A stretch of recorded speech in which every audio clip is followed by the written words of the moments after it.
ನನ್ನ ಹೆಸರು ಅಮೂಲ್ಯ ಅಂತ. ನನಗೆ 25 ವರ್ಷ ಇವಾಗ.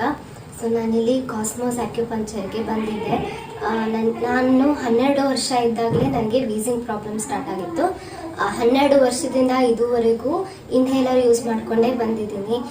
ಸ್ವಲ್ಪ ನಕ್ಕಿದ್ರೆ ವೀಸಿಂಗ್ ಬರುತ್ತೆ, ಜೋರಾಗಿ ನಡೆದ್ರೆ ವೀಸಿಂಗ್ ಬರುತ್ತೆ, ಜಾಗಿಂಗು ವಾಕಿಂಗು ಏನೇ ಆದರೂ ವೀಸಿಂಗ್ ಬರುತ್ತೆ. ಒಂದು ಸ್ವಲ್ಪ ಡಸ್ಟ್ ಅಲರ್ಜಿ ಆದರೂ ವೀಸಿಂಗ್ ಬರ್ತಿತ್ತು. ಒಂದು 4 ಮಂತ್ಸಿಗೂ ಒಂದ್ಸಲ ಇನ್ಹೇಲರ್ ಖಾಲಿ ಆಗ್ತಿತ್ತು ನನಗೆ. ಅಷ್ಟು ಇನ್ಹೇಲ್ ಮಾಡ್ಕೋತಿದ್ದೆ, ಅಷ್ಟು ವೀಸಿಂಗ್ ಇತ್ತು. ಸೊ ನಾನಿಲ್ಲಿ ಕಾಸ್ಮೋಸ್ ಆಕ್ಯುಪಂಕ್ಚರಿಗೆ ಬಂದಮೇಲೆ ಅವ್ರು ಹೇಳಿದ್ರು ಒಂದು ವಾರ ಸಿಟ್ಟಿಂಗ್ಸಲ್ಲೇ ಕಮ್ಮಿ ಮಾಡ್ತೀನಿ, ಫುಲ್ಲು ಹೋಗಿಸ್ತೀನಿ ಅಂತ ಹೇಳಿದರು. ಹಾಗಾಗಿ ಜಸ್ಟ್ 5 to 6 ಸಿಟ್ಟಿಂಗ್ಸ್ ಅಷ್ಟೇ ನಾನು ಬಂದಿದ್ದಿಲ್ಲಿ. ಅಷ್ಟರಲ್ಲೇ ನನಗೆ ಪೂರ್ತಿ ವೀಸಿಂಗ್ ಹೊಟ್ಟೋಗಿದೆ. ಇವಾಗ ನಾನು ಇವಾಗಲೂ ಜಾಗಿಂಗ್ ಹೋಗ್ತೀನಿ, ವಾಕಿಂಗ್ ಹೋಗ್ತೀನಿ, ಇನ್ಹೇಲರ್ ಇಲ್ಲದೆ ಹೋಗ್ತೀನಿ, ಆರಾಮಾಗಿ ಮಾಡ್ತೀನಿ. ಇವಾಗ ಎಷ್ಟು ನಕ್ಕಿದ್ರೂ ನನಗೆ ವೀಸಿಂಗ್ ಬರೋದಿಲ್ಲ. ಇಲ್ಲಿ ಟ್ರೀಟ್ಮೆಂಟ್ಗೂ ಮುಂಚೆ ತೊಗೊಂಡಿದ್ದು ಇನ್ಹೇಲರ್ ಇನ್ನೂ ಹಾಗೆ ಇದೆ, ನಾನು ಅದನ್ನು ಯೂಸು ಮಾಡಿಲ್ಲ. ಅಷ್ಟು ಚೆನ್ನಾಗಿ ಎಫೆಕ್ಟ್ ಆಗಿದೆ ನನಗೆ.